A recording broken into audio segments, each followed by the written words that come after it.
Explaining every study method you could ever need in less than 1 minute. These are my favourite study methods of all time. The methods that I swore by to get 5 A stars in my A-levels, to get almost all grade 9s at GCSE, and methods I continue to swear by in my degree at one of the best universities in the world. Without further ado, let's dive straight into the video, but before I do so, please like and subscribe if you find this helpful and you want to see more daily study tips.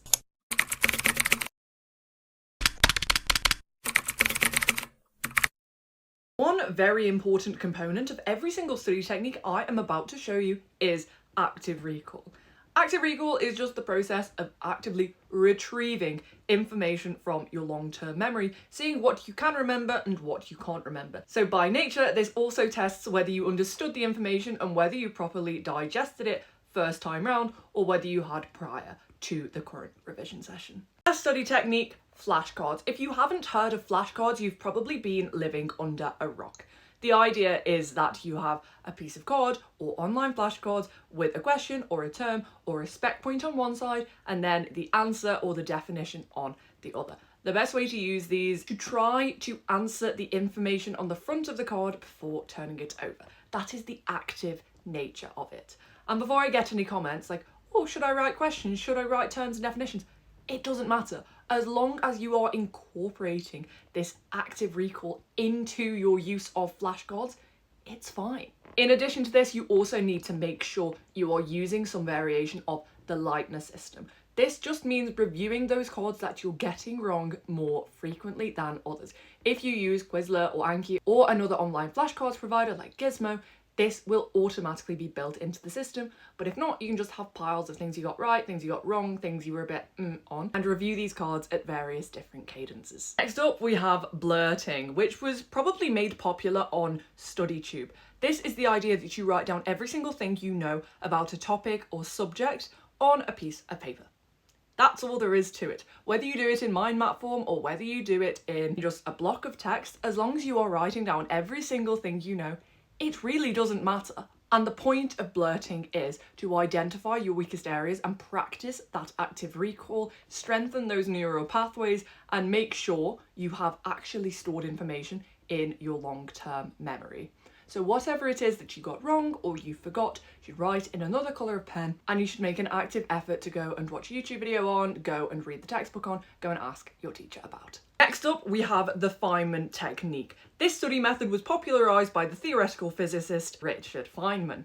He basically said that if you can explain any topic or concept to another person like they are 5 years old, you have thoroughly understood it. And if you cannot simplify something down, strip it back such that somebody who has no experience in that field can understand it, then you haven't thoroughly understood it yourself. Because the idea is that you teach it to somebody else and you have to work from the ground up. You have to define things. You have to explain why things are working the way in which they do.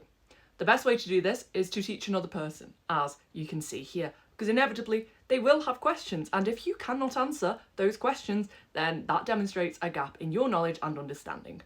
If you don't have someone to listen to, literally just speak to a wall. And you need to imagine that the wall or your stuffed toys or whatever it may be are asking loads of questions, like loads of annoying children saying why, and answering them, and basically pulling apart every single thing that you say and explaining the reason that it happens the way in which it does. Practice papers. You may think this one is self-explanatory, but it really is not. You should be doing them in this order. Start with the question paper. Do it under timed conditions to make sure you're not spending too long on specific questions. When you're doing it, after you finish every question, write down the time so you know where you're wasting time, where you're running out of time, the questions you struggle on. Answer every question, even if you don't know the answer.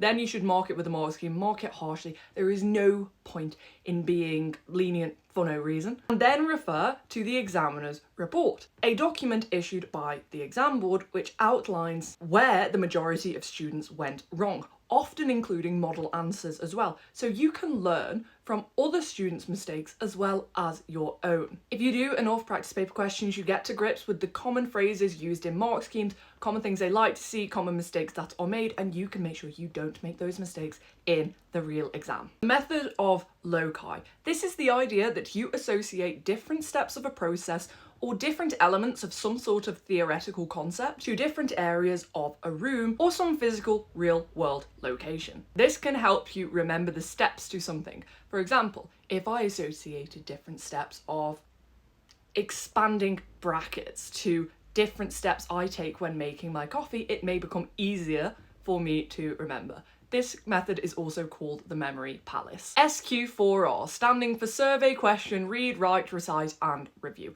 So survey is you skim a body of text, a textbook or your exercise book, something that you want to revise.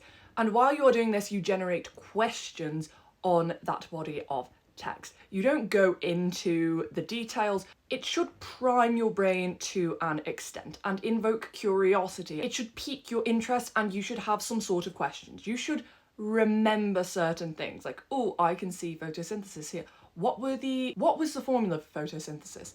Write all of these questions down on a piece of paper. You're going to read properly that body of text and then answer your questions. Then you're going to write down the key information, the key things that you didn't remember, or the key answers to those questions that you formed that you didn't remember and you had to go and look for. Then you recite this, you use some sort of active recall method, so maybe it is the Feynman technique, maybe it is blurting. You use some sort of active retrieval to retrieve that information that you had forgotten previously or that you had to look up the answer to. And then finally, you review it. Obviously, that spaced repetition will help these things stick in your long-term memory better.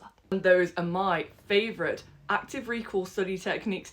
If you found this video helpful, then be sure to like and subscribe, and hopefully I will see you in the next video where I will be giving you even more of my study tips to help you become the best student you can possibly be.